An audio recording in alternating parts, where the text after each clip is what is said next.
와우! 달슨의 라이브! 네, 벌써 이번 달입니다. 6월 17일 재개하는 프리미어리그 팀별 전력 분석 시간입니다. 오늘은 토트넘 이야기입니다. 자, 먼저 유로스포츠의 기사 하나 좀 보실까요? 네. 자, 제목이 이렇습니다. 왜 토트넘은 락다운의 최대 수혜자일까? 이렇게 좀 써있는 제목의 이제 기사입니다.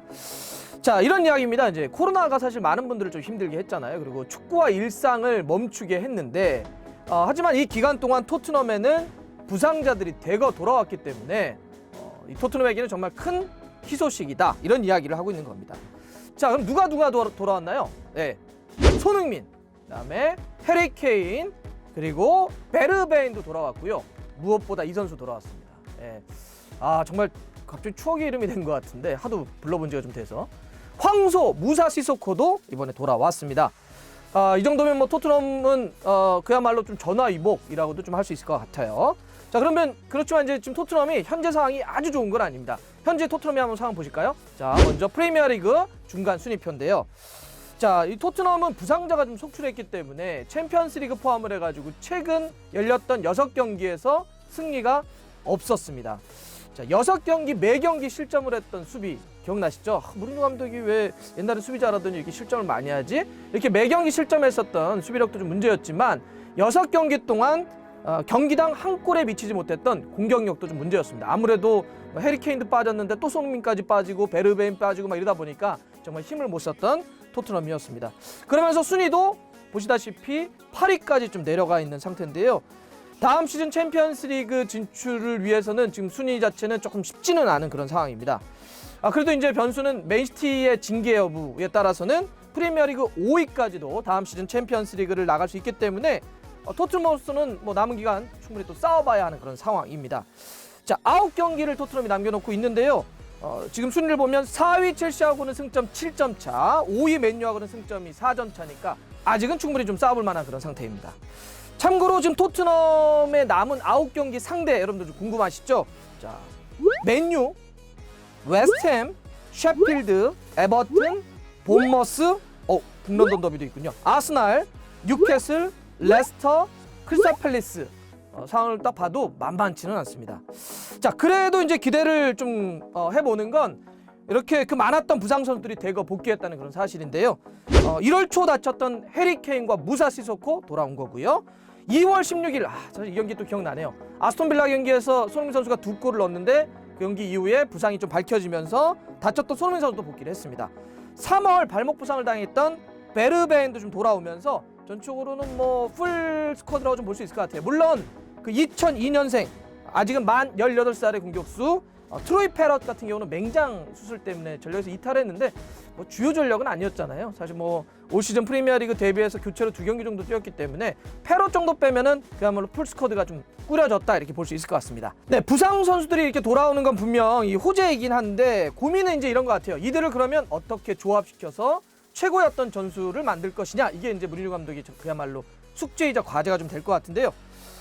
참고로 이번에 공격에 이제 배치되게 될 해리 케인, 손흥민, 베르베인, 이 3명의 선수는 동시에 경기에 뛴 적이 한 번도 없습니다. 아무래도 뭐 부상당하거나 베르베인 같은 경우는 2월부터 토트넘에 뛰었기 때문에 이 세 선수가 동시에 뛴 적은 한 번도 없어요. 자, 그럼 이제 무리뉴 감독이 어떤 퍼즐 조각을 좀 맞춰볼까요? 자, 그거를 위해서 제가 몇 가지 그래픽이라든 자료를 한번 준비해 봤는데요. 일단 지난 2월 16일 손흥민 선수가 다쳤던 그 경기죠. 골도 넣었던 요 경기에 손흥민 선수와 베르베인이 뛰었습니다. 이게 두 선수가 마지막으로 선발로 뛰었던 그 경기인데요. 아스톤 빌라 전기에 이 토트넘 포메이션 한번 좀 보시죠. 옵타가 좀 제공을 했는데, 자, 어떻죠? 자, 이날 경기 해리 케인이 부상으로 빠졌기 때문에 최전방에 손흥민, 그리고 이선 쪽에 베르베인, 델리알리, 루카스 모우라 이렇게 배치되는 4-2-3-1을 썼던 걸 알 수가 있습니다. 하지만 실제 그 경기를 이렇게 좀 다시 뒤집어 보시면 실제 움직임은 손흥민 선수가 원톱이라고 해서 딱 원톱 9번 역할을 했다기보다는 굉장히 빠르게 서로가 다 움직이면서 넓게 움직였던 걸 좀 알 수가 있는데, 베르베인과 손흥민 선수를 따져봐야 되니까 베르베인은 제가 히트맵을 또 하나 보여드릴 텐데, 이날 경기입니다. 아스톤 빌라 경기 히트맵인데 이것도 이제 옵타가 제공한 건데, 베르베인은 주로 왼쪽부터 전방, 중앙까지 굉장히 좀 많이 흔들었다는 걸 알 수가 있고 손흥민 선수는 오른쪽과 중앙을 넓게 움직였다라고 하는 걸 플레이를 통해서 알 수가 있습니다. 자, 그러면 이제 이렇게 두 선수는 서로 약간 베르베인이 약간 상대적으로 왼쪽, 손흥민 선수가 상대적으로 오른쪽 이렇게 섰었는데 자, 그럼 여기 이제 해리케인이 들어와서 펀치 조각을 맞춰봐야 되는 거잖아요. 어떻게 될까요? 자, 해리케인이 이 조각에 들어온다고 한다면 저는 해리케인이 그냥 최전방 공격수가 되겠죠.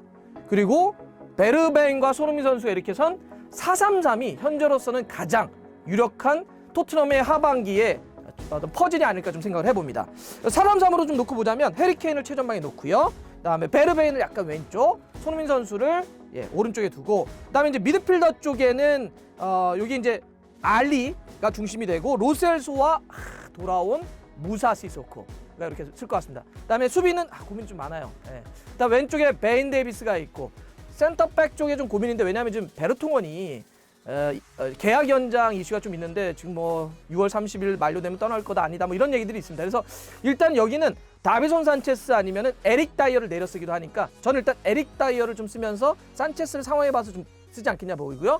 한 명이 또 한 명의 이 센터백은 역시 알더웨이럴트, 오른쪽은 좀 고민이 많을 텐데 오리에 골키퍼는 요리스가 될 것 같습니다.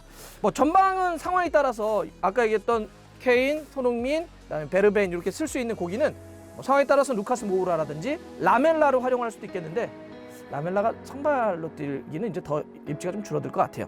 미드필더 같은 경우는 사실 이게 되게 중요한 저는 포인트라 보는데 물론 이제 여기도 선수들은 좀 있죠. 뭐 제두송 페르난데스도 있고 윙크스라든지 은돈벨레도 있는데 가장 제가 봐서는 이제 하반기의 그 포인트는 무사 시소코가 전력이 가세할 거라는 건데 무사 시소코는 정말 엄청난 힘, 그다음에 정말 뛰는 양이라든지 이 커버할 수 있는 영역이 상당히 넓기 때문에 무사 시소코를 어떻게 쓰냐에 따라서 포메이션과 전술이 좀 달라질 것 같아요. 예컨대 좀 더 공격적으로 싸우고 싶다라고 한다면 무사 시소코를 아까 제가 얘기했던 데는 약간 정삼각형 형태, 알리가 윗꼭지점, 로셀소와 무사 시소코 배치인데 만약 좀 더 공격적으로 싸우겠다 그러면 무사 시소코에게 수명 미드필더를 아주 강하게 맡기고 로셀소와 알리를 살짝 올리는 역삼각형 형태도 가능할 것 같고요. 혹은 무사 시소코를 믿고 델리 알리를 아예 위로 올려서 4-2-3-1 이 형태도 가능할 것 같습니다.